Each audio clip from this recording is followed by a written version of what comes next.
This is Rocky Snyder. At the tone, leave your name and message and I'll get back to you. Richard, do I have a mark on my face? It really hurts. Nope, nothing. I thought I hit you on the shoulder. My shoulder doesn't hurt very much, but my face does.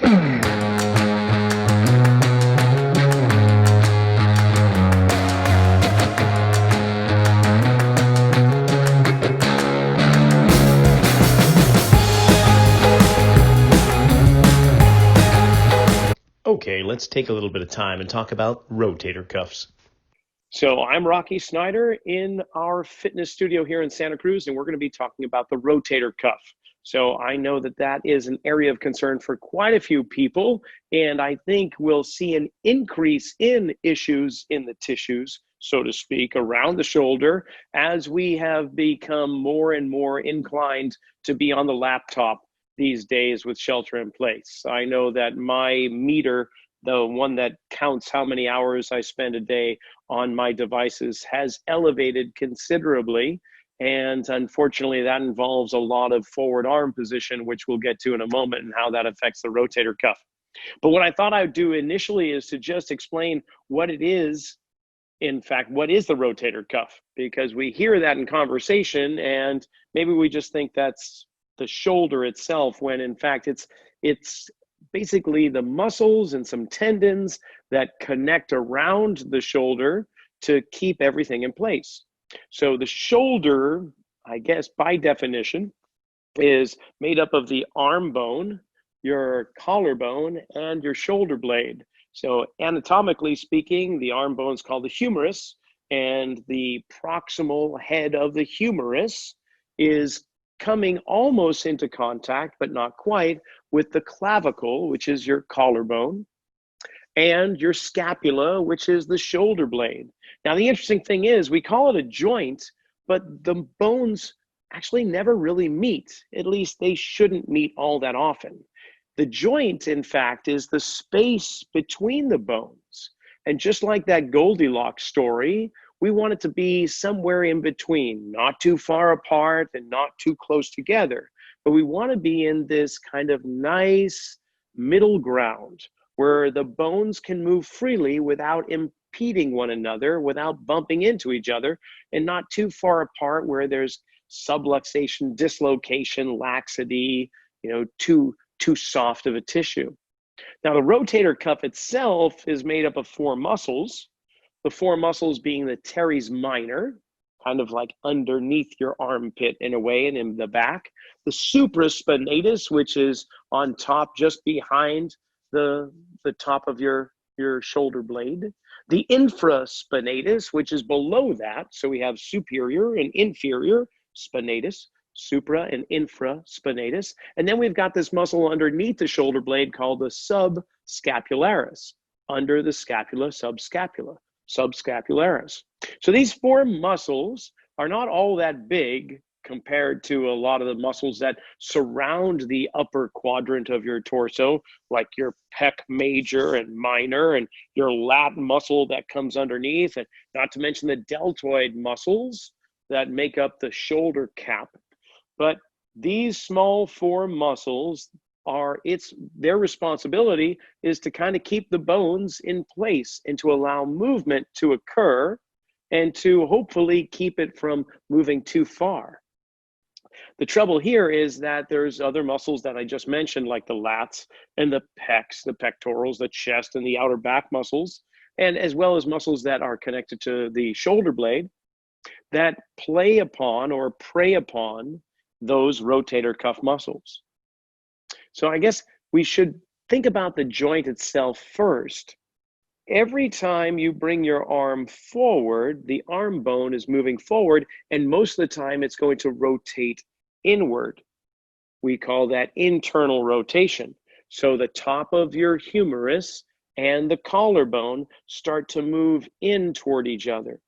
If that happens and stays that way over time, from too much driving, typing, reading, desk work, anything you can think of, anytime we bring the arms forward and the palms go downward, that is creating internal rotation, which is closing the space between the collarbone and the humerus. That joint in the shoulder, it's called the AC joint for short, which is short for the acromioclavicular joint.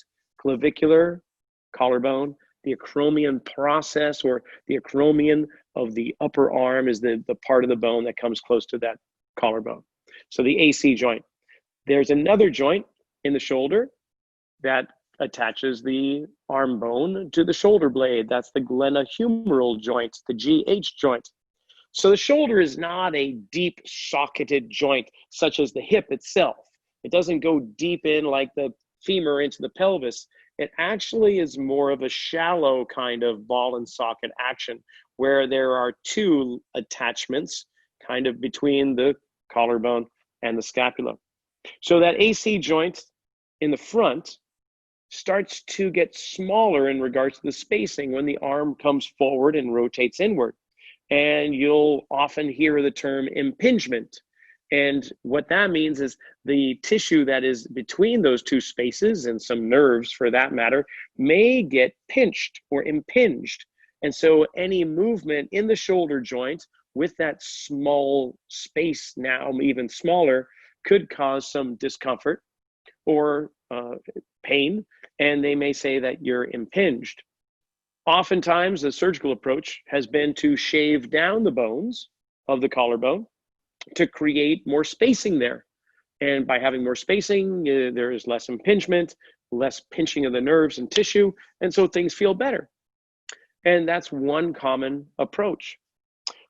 But there is a reason why there was no space to begin with.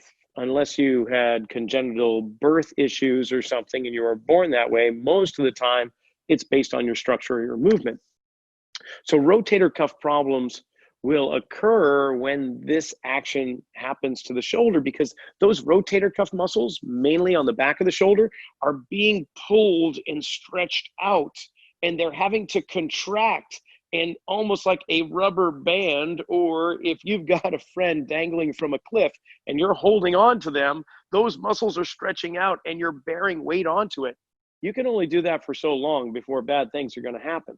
So those rotator cuff muscles are being pulled apart, and the weight of your arm and the movement forward is now asking those muscles to contract to prevent any more pulling apart from happening.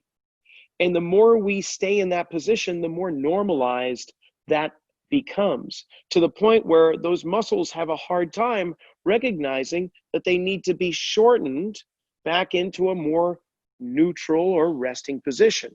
So we begin to create these patterns that get reinforced over time, and before you know it, somebody tells you, oh, you're slouching.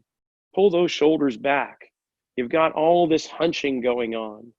Well, we'll get into why that is, but it's a strategy your brain is trying to do to try and keep you from falling over, because maybe some areas are not doing its fair share, which also brings into the conversation, where does the shoulder begin and end?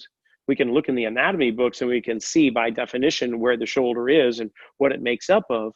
But you know, that collarbone comes over and attaches to the sternum and the rib cage. And that scapula back there, it glides along the rib cage, and there's muscles attaching it to the spine as well as a whole bunch of other areas. And that arm bone, by the way, well, it's attached to the chest muscles and in your big lat muscles that come down and attach to your pelvis. So if my pelvis were to change position, how would that affect my shoulder? And conventionally speaking, the approach that often is taken in the medical world is they are not actually looking at what's going on with the pelvis. And for that matter, they wouldn't even think to look down at the feet, because if the feet change, then the pelvis would change, which would change the shoulder, and it may cause that rotator cuff to become in a weakened, compromised position. So what we're going to do today is actually look at the rotator cuff from a full body perspective and show you that the position that your hips may be in, or one foot being a little bit more dropped in an arch or one being higher, may actually be the underlying problem as to why you're encountering a lot of issues around the rotator cuff. Now, granted, a lot of repetitive action may play a big part of that, but if the body is in its proper position, if the joints are in where they should be, and the movement, regardless how repetitive it is, if it's fairly clean and efficient, most of the time it's not going to elicit a pain response or a weakening or a tearing. So it's not so much the action that you do repetitive over time that is the cause. It may be contributing, but there's a way in which your body has preferred to move around certain issues of restriction that may be asking the rotator cuff to do more. So we've got posture distortion, we've got blunt force trauma. I mean, you could have been in a side impact car accident, and that force could very well have caused a lot of issues with your rotator cuff. There's also birthing issues coming out of the birth canal, one shoulder going forward, typically first compared to the other. That could set us up. We've got also surgeries. If you've had a surgery, maybe not in the shoulder itself, but somewhere else, that could lead to a position of the shoulder that would cause the rotator cuff to get weakened over time.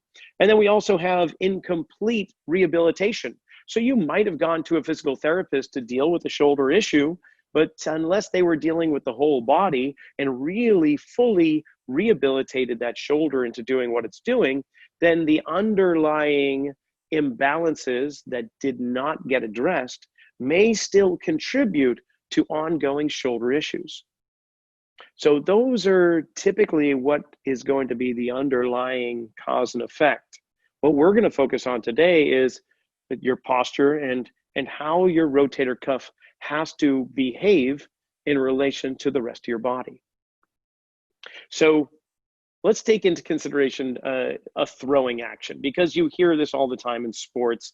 A baseball pitcher has trouble with their rotator cuff, partly because after they take a fastball 90 to 100 plus mile an hour and they hurl it through down to home plate, the weight of the arm, which is on average 10 to 15 pounds, is now hurtling fast forward. And unless those muscles do something to slow that advancement of the arm down, the arm is just going to come tearing off the body. We need the tissue to slow everything down. So all of that force that it is projecting forward has to be met with an equal and opposite force to slow it down. Now, I'm going to change the angle of this camera up so that I get a little bit more full body action. Because as you recall me talking about the rotator cuff or the shoulder, there's so many other muscles that attach to the arm, the shoulder blade, and so on, that when the arm comes forward, the muscles down along that same side back, those lat muscles, are also being lengthened. And that is the biggest muscle of the upper body. So you would hope that those big, thick muscles that attach from your pelvis, low and mid back along your spine, and come out and attach to that arm, they would be acting almost like a parachute, slowing everything down, lengthening, and then bringing the shoulder back. But what happens if those muscles back there are not so easily lengthened and they don't do the work that they should? Now, if we can follow that down, that lat muscle on that throwing arm side, well, that tissue actually connects across the lower back and over to the opposite hip into the largest muscle of the body, the gluteus maximus. And that muscle should also, in concert with the lat muscles, have to slow down all that force forward and lengthen. So one leg forward, opposite of the throwing arm, the arm swings itself forward. We should see on the back side of the body, the lat muscle on that same side, down across to the back side of the opposite hip into those hamstrings and glute muscles. All that tissue should be doing the majority of decelerating that arm. I bring this up because what happens if your hip is not very flexible, if your hamstring's a little locked up, or your lower back is having a tendency not to be able to lengthen and flex, but it stays kind of locked in an extended position? Any of these are going to reduce the effectiveness of taking that arm and decelerating it. So who's going to have to take up the slack? The rotator cuff.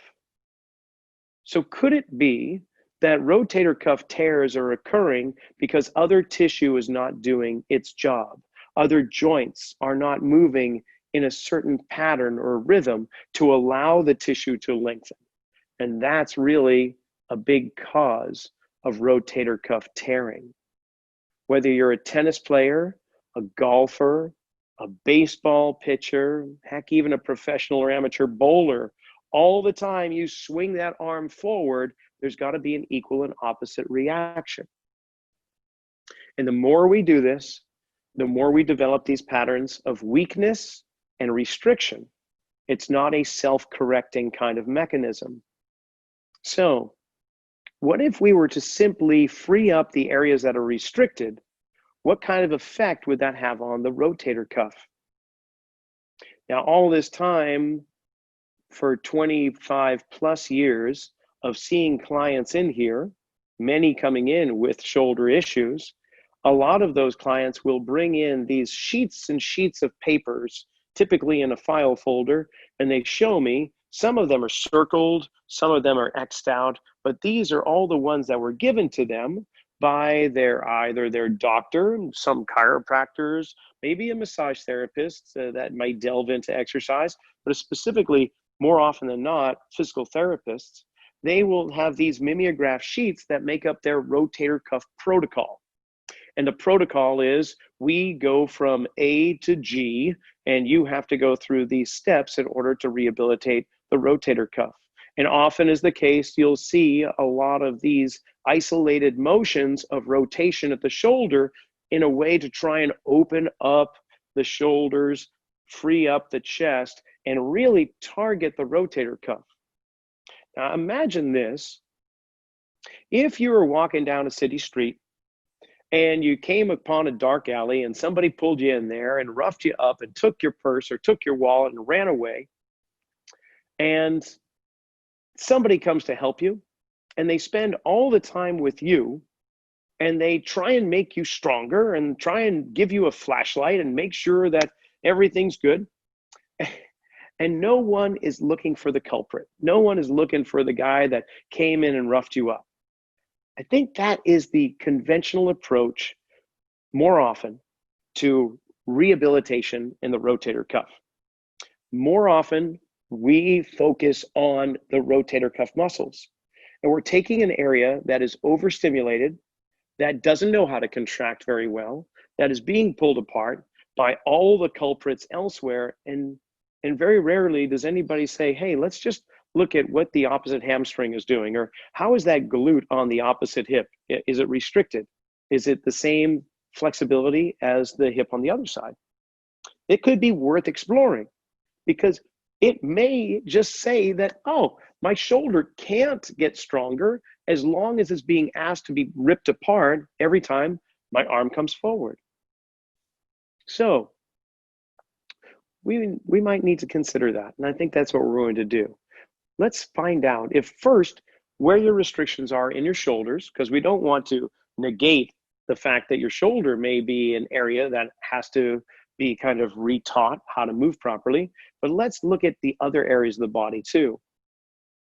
So this is going to be a hands-on virtual kind of workshop here. I've given you the lecture, the practical portion, explaining what the rotator cuff is and how it relates to other areas. But what I'd really like to do is have you feel and bring experience into your body and actually bring awareness into how it is you move. So the first things first, if you don't mind, go ahead and stand up and just relax your arms by your side. And if you can see yourself in your screen, just get a sense of how your arms hang down by your side. Do you notice that one hand is touching your leg while the other one isn't? Just simple little observations. Do you see that one hand is maybe slightly turned a little bit more than the other, whether it's internally, where the thumb is coming toward the front of your thigh, or if it's turning outward? Most of us are going to have our arms turning inward. And where do they sit in relation to your thighs? Is there one that's higher up versus the other? Are both of them sitting on the front of your thighs, or are they beside your body? Are they more like you're at attention and they're perfectly relaxed by your side here, or are they being pulled forward and outward? So all we're trying to do is bring awareness. And maybe after this session, you might look back and reassess your arm position, and we may actually see a change, which is really what we're kind of hoping for if you're one that has some shoulder issues. Okay. Let's see what movement of the shoulder is now that you've understood the position of where your arms dangle. If you were to keep one arm straight and raise it forward and toward the overhead position, we call this shoulder flexion. And just bring it up. When does it start to feel restricted? When do you maybe start to feel like you have to apply extra energy or force to raise it overhead? And then compare it to the other arm. Are you able to keep the elbow straight? Or do you find that it's bending in order for you to try and reach the hand up higher?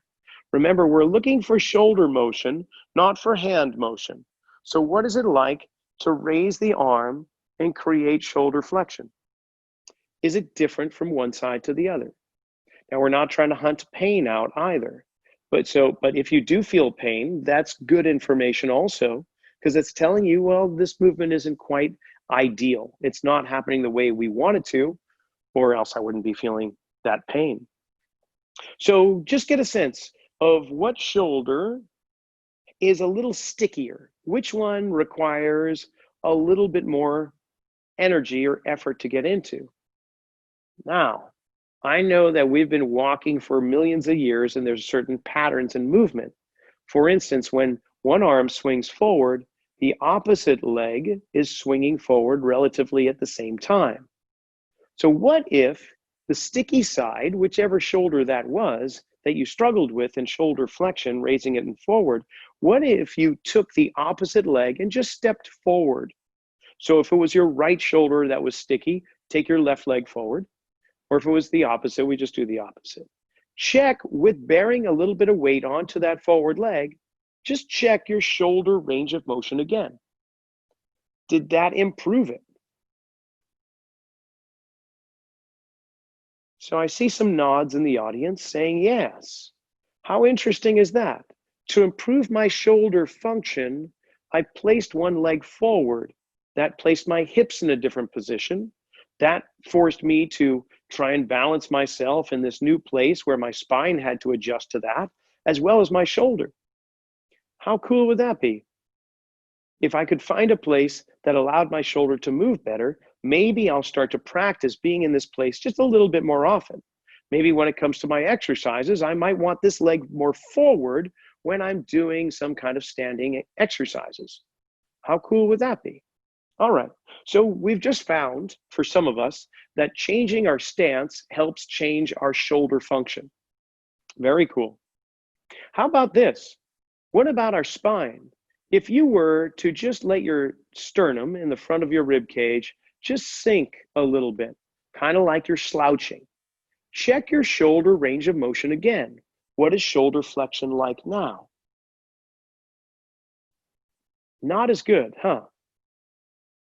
By dropping the rib cage down and flexing through the spine, often we'll find that you're unable to get the arm quite as high.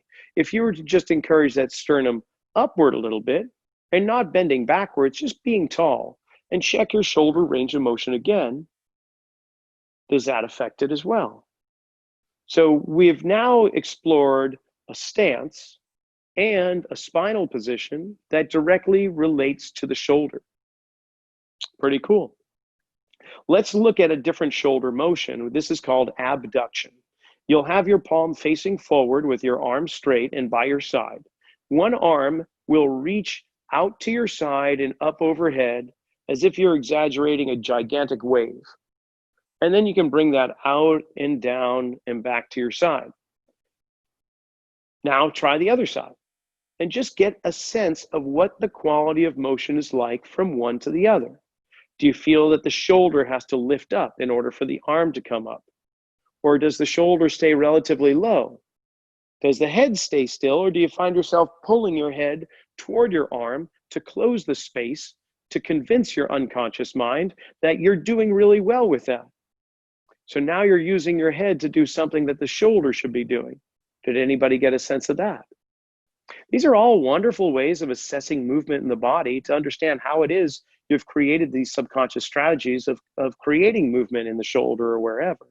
So you felt most likely one shoulder slightly different than the other. So the one that you felt more restricted, let's do this. Let's just glide your hips toward that direction. So if it was your right shoulder that you felt a little restricted coming out and around, go ahead and just glide your hips slightly over to the right and check that arm range of motion again. Did that help? Cool, a couple more nods. All right, so now gliding the hips side to side may encourage shoulder action. These are pretty cool. So what if the ability to move your pelvis and the hips, and it really directly related to how the rotator cuff is doing? I know this is non-conventional, but it is just based on biomechanics. If I can get my hips moving better, more free, it's not going to ask the shoulders to be in a compromised position and could actually free up their mechanics. All right. Now, along the same line, we were talking about the opposite hip and shoulder. Like when you walk, they swing forward or they swing back at the same time. Well, they have this wonderful opposing kind of relationship that has been governed over us for 2 million years in our nervous system. What if we were to waken the hip on the opposite side to improve the shoulder that you feel restricted? What we can do is, with or without a chair to support yourself with a seat back, let's just say my right shoulder is the restricted shoulder, and I have a hard time maybe rotating it or raising it overhead. If I were to just do some simple hip circles with my left leg, meaning I'm going to lift my leg off the ground, keep my knee straight, and balancing on my right leg, I'm just going to make maybe about half a dozen circles in clockwise, and then I'm going to make half a dozen nice circles with a stiff leg on that left side, counterclockwise. And just waking up movement in that joint, we call that an open chain action.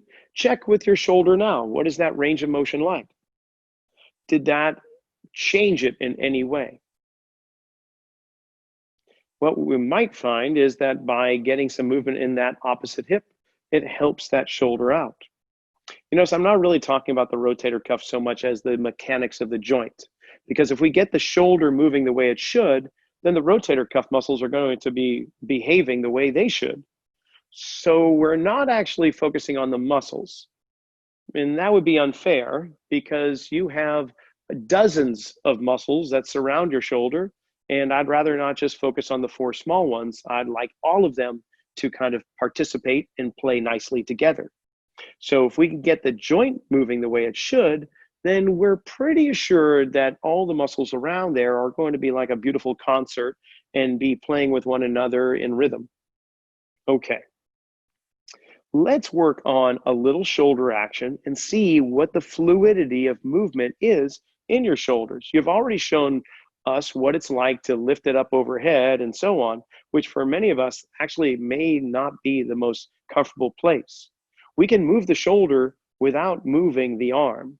For instance, can you just make circles with your shoulders with your arms dangling down? We're still affecting the shoulder joint. It's rounding forward and back. It's lifting up and going down. It's moving internally and externally. We're getting many of the movements that the shoulder should be responsible for, but we're just not taking the weight of the arm and asking the rotator cuff to try and support the weight of it against gravity. Just keep it down there. We can go in both directions. That's simple enough. And all we're doing is stimulating the proper kind of circular pattern that the shoulder should be responsible for. Do you feel how your shoulder blades slide apart when the shoulders come forward? and how they move toward each other when the shoulders draw back? All right, well, we can do that same circular action, but we can have the arm extended. And like the rod that connects two wheels of a locomotive train together and create a cam-like action, that's what we're going to do with the arm. So we're going to encourage you to keep the elbow straight. You can either make a fist or hand open. I prefer making a fist because that wakes up the shoulder muscles. It's one of the fastest ways to activate shoulder muscles is just making that fist. And keeping my elbow straight, I'm going to drive it forward. I'm going to lift the shoulder up. I'm going to pull it back behind me, and I'm going to drop it down.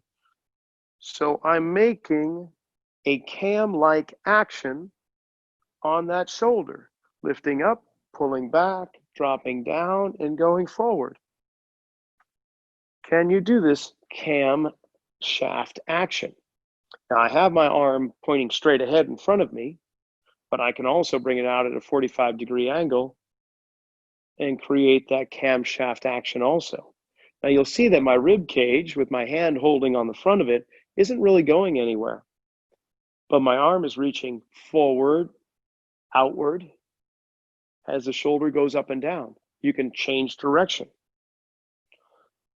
So now this beautiful pattern of motion is starting to unlock that shoulder. And then, just out of curiosity, what is that like? Now that you've just done a little cam action, does that change your range of motion in the shoulder? I can see a few that are almost now double jointed. They're going so far. How wild is that?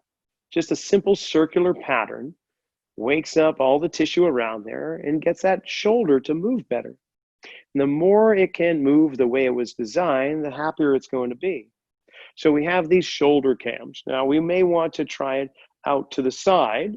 I'm just switching arms now just to show you that we can do both sides. And it may be that you want to do both sides. There is reasons for that. One is to explore the difference in your cam action. Which one is the more challenged side in terms of coordination? Which direction gives you a better range of motion or more fluidity of movement? The other thing that we didn't speak about is when I do movement on one side of my body, such as holding my arm out in space here and doing those camshafts, my subconscious, my brain, actually sends a signal to my opposite shoulder to create stability because the weight of my body is pulling as I bring that arm outward. So the opposite side has to engage to try and keep me balanced. So if I want to try and create better stability in my shoulder, let's say my right shoulder, I'm going to actually do exercises on my left side to send stabilizing signals to that right shoulder. It's kind of interesting to play with. As soon as you know how the brain sends signals, it changes the way in which you can create exercises or select them, and especially from side to side. So there's your shoulder cams. Now, what we can also do is, we talked about the hips. Well, let's kind of look at that a little bit. We can put ourselves into kind of a forward stride position. In this case, I'm going to bring my left leg forward with my right leg back. And I'm going to just bend into my left knee to bring my weight onto my left foot. The right leg, meanwhile, the heel will be drawn off the floor gently as I travel forward onto the left, but my right knee is going to remain straightened or lengthened. I want to try and keep it extending, not locked out into a hyperextended place, but definitely not flexed or bent. And what might be experienced here just by loading onto my left leg, bending into that knee, while keeping the right leg straightened behind me, is I might start to experience this really nice stretch in the front of my right hip and thigh, and maybe into the groin. Now remember, when the left leg comes forward, the right arm needs to swing forward too. So if I'm restricted in my right hip flexors and groin, that's going to restrict how I bring my weight onto my left leg, which will affect how my shoulder is going to behave. Interesting. So a hip flexor area that's restricted could actually restrict my shoulder as well. So let's kind of look at that. We can do a bit of a hip flexor stretch like we're doing now, or we can make it just a little bit more challenging using a chair and kneeling on the ground. So I might be near a wall just for balance and support, but I'm going to lower my right knee down to the ground with my right foot resting on the seat of the chair behind me. My right knee is directly underneath my right hip in a nice straight line from the floor. And then in this position, I'm going to gently encourage the front bony part of my pelvis to lift upward toward my belly button. In essence, trying to gently pull my tailbone just a little bit to the ground. And instantly, most of us will feel a tremendous lengthening sensation in the front of that hip and thigh. And then from here, I'm going to take the same side arm of that right knee that's down, and I'm going to raise that right arm upward to the ceiling. And try this several times in this position. And what you're most likely going to experience is how the tissue underneath the right arm, maybe between the rib cage, maybe between the ribs and the pelvis, or maybe just the tissue down the front of the hip and thigh, are restricting your ability to raise that right arm overhead. So we can continually try and encourage that tissue to open up, because when we get out of that position and start moving around, now that that area has some space, it could very well allow that shoulder to move a lot better. So whichever shoulder was the sticky side, see what the hip flexor on that same side is like. Is that where you hold a lot of your tension or your restriction?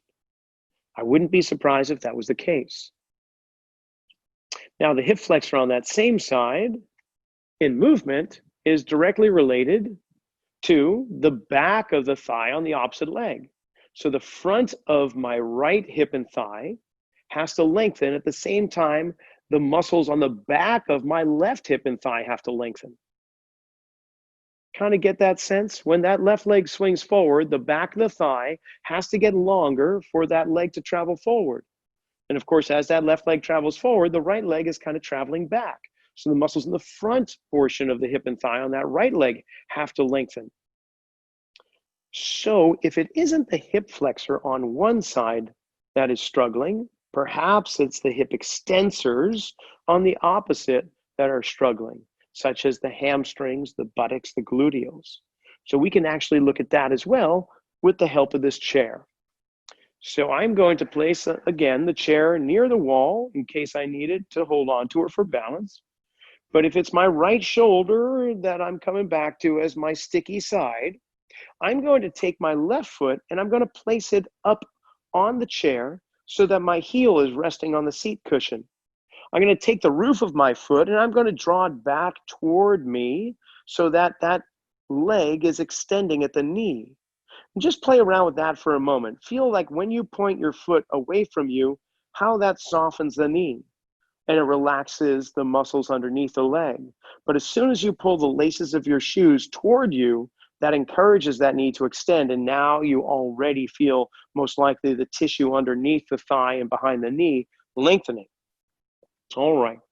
In this position, you're going to try and push the back of your rib cage and your hips back behind you, while at the same time taking your hand and reaching forward toward that toe. So my left leg is on the chair with the foot pointing upward, the left knee is extended or straightening. I'm pushing my hips and mid-back back behind me while my right arm reaches forward. So as the right arm goes forward, the spine goes back, the tailbone tucks down. And the other ingredient I would add to this recipe is that the weight of the leg should be felt into the chair. So this leg is about 25 pounds. I want to make sure there's about 20 to 25 pounds of weight being felt against that seat cushion. And then instantly you feel how that changes the sensation in the muscle. It's not a burning, stretching sensation. If it is, you're tilting the pelvis forward instead of backwards. You're not pushing the rib cage back. You're tilting it forward. We want to make sure that those areas go back as the arm goes forward. And then check out your shoulder range of motion after that. You can reach in any direction. I'm not asking you to hunt down the pain, but just see what that feels like. Did that free up your movement? So again, we're not going to be doing a lot of rubber band exercises. It's not to say that they're not important or there is a place for those. We definitely know that those can be effective, but it's only addressing one small aspect of how your shoulder behaves. And it's teaching the muscle to try and do something that it struggles to do. And more frequently, we will find that those type of exercises are too hard for the muscles, and it encourages compensation. So you're not even performing them the way they were designed to be performed or thought to be performed, but now you're finding a new way to kind of quote unquote cheat or get around those issues in the tissues. So we've done a little bit of shoulder cams and changed your leg position. We've allowed the hip flexor to open and the hip extensors to open. And now the shoulder is probably behaving a little differently. Out of curiosity, if you were to stand and just check in once more with where your arms are in space, have they changed a little bit? I'm not looking for them to necessarily return back to a great balanced position. I'm just looking, have we made a difference? Is there change occurring in your system that now you have to accommodate? So where are the arms? Are they more by your side and pulled back, or are they more rounded forward? Is one higher than the other now, or are they balanced out? Just kind of curious for those observations. All right. So what I'd like to do now also is a little bit of rotation, because we haven't really brought in rotation. We've been raising the arm forward or to your side, but most muscles attach in a diagonal fashion, including the ones around your shoulders, and the muscles attached to your arms, like the latissimus dorsi and the pectoral muscles, they come in a certain diagonal action. So when they contract, they actually cause rotation. We haven't really worked on rotation so much. So let's do that right now. What we'll be doing is standing once again with your feet underneath you in a parallel, comfortable stance. And the shoulder that you find impinged or internally rotated more than the other, or the rotator cuff side, I guess we'll say, the one that is the most cranky, that's the side we're going to be rotating toward. So I'm just going to stay with that right shoulder theory, that's the one that is kind of gunked up or restricted for me. And all I want to do is, keeping my body where it is, what is it like to turn to my right? And then come back around. So when I turn to my right, where does my shoulder go? My right shoulder obviously is going to be drawn back behind me. And for most people with impingement or internal rotation or rotator cuff problems, where does that arm typically go? Well, it goes forward. So just simply rotating the body toward the side that's affected may really be a nice approach to treating the shoulder to something it doesn't do normally. We can add to this, and all we need to do is simply turn the arm outward, kind of like you're hitchhiking. You're going to stick that thumb out, and the thumb is going to draw you around to the right, and then come back around. Now we're made up of all these segments of ability to rotate, meaning it's just not the shoulder that's turning back behind you. As you turn, get the pelvis to rotate to the right first. You'll feel how the arch of your right foot is lifting up and the left foot is dropping down most likely. After a while, the pelvis can't rotate any further to the right. Your left knee is most likely bending or flexing with your right knee straightening. These are common patterns of movement. Now, when we get to that end range with the pelvis rotating right, can you rotate the rib cage further on top of it? And then from there, can you bring that thumb around and back behind you? And you can even turn your head to the right and your eyes. Does that give you even more range of motion? You'd be surprised how just by moving your eyes increase your range. So let's just work with that for maybe 5 or 6 repetitions, rotating to the desired direction that you want until the pelvis gets to its end range. Then have the rib cage take over and rotate as far as it wants to go. From there, allow the arm to begin to be rotating to draw the shoulder back, and then take the eyes and the head and continue the journey. Did that just give you a tremendous amount more rotation in your body in terms of total body rotation? Chances are it did, compared to when you first initially began rotating. Okay, you've done a few repetitions there. Now check in with your shoulder's range of motion. How does it feel to lift your arm up? Is the shoulder less talkative? Is it complaining more or less? What is it like to move? Pretty interesting. For me, I feel like that really opened up my ability to move, and my arm is not dangling in front of me, but it's more by my side. Now we've done this full body action, but I want to finish with some actions we call arm cogs. These are cogwheel-like motions that occur when the body moves. One bone moves in one direction while the other moves in the opposite, clockwise, counterclockwise. That allows tissue to lengthen at one end while shortening at another.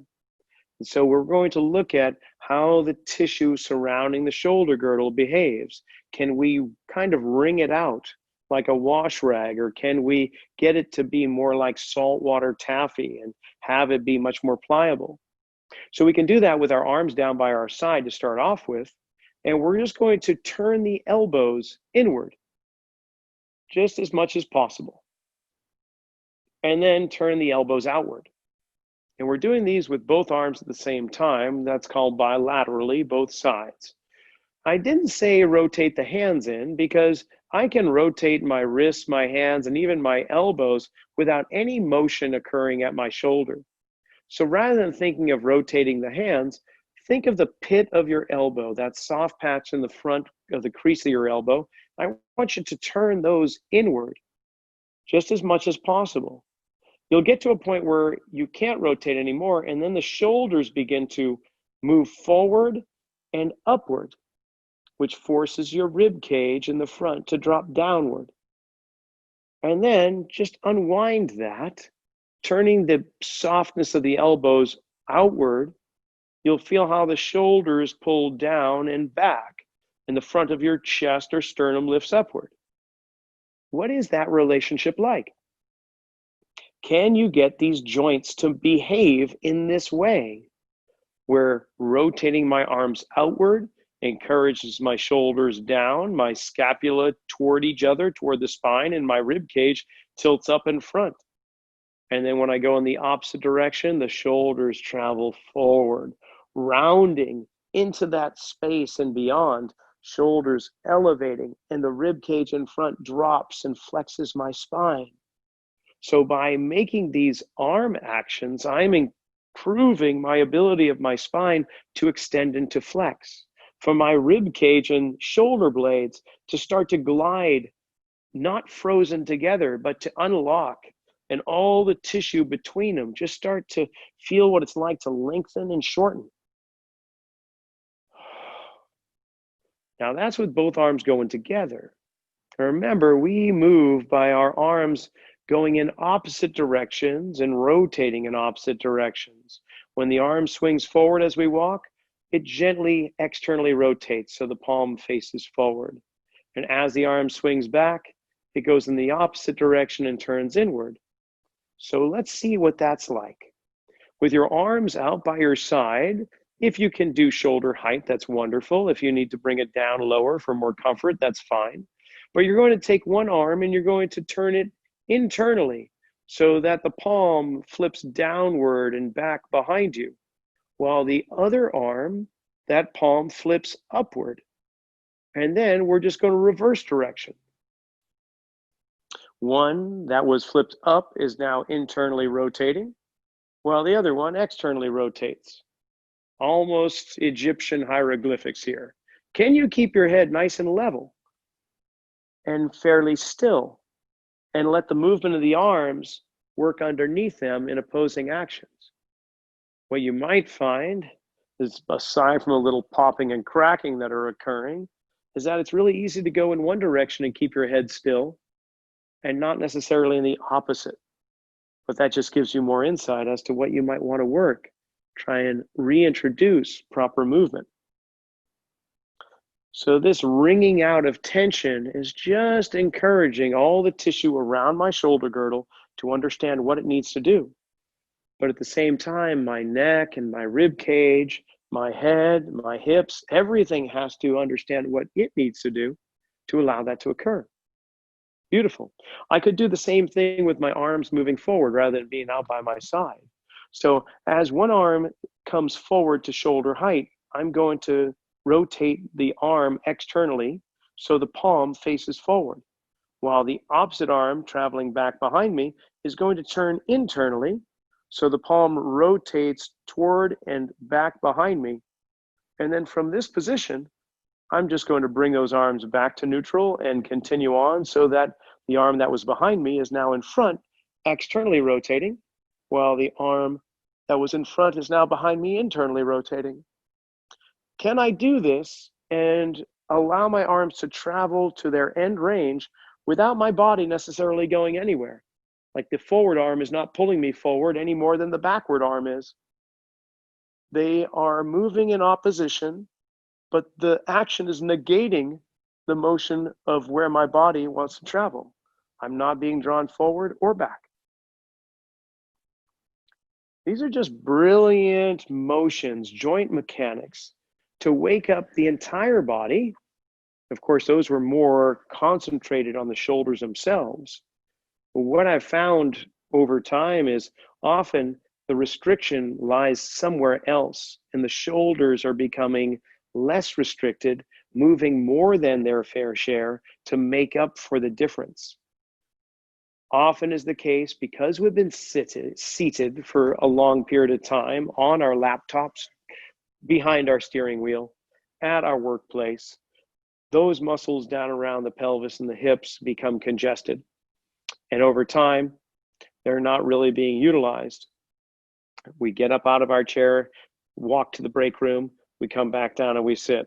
We leave work, we walk down to the parking lot, we get into our luxury wheelchair, push down on the accelerator, turn the handle, and we're still sitting.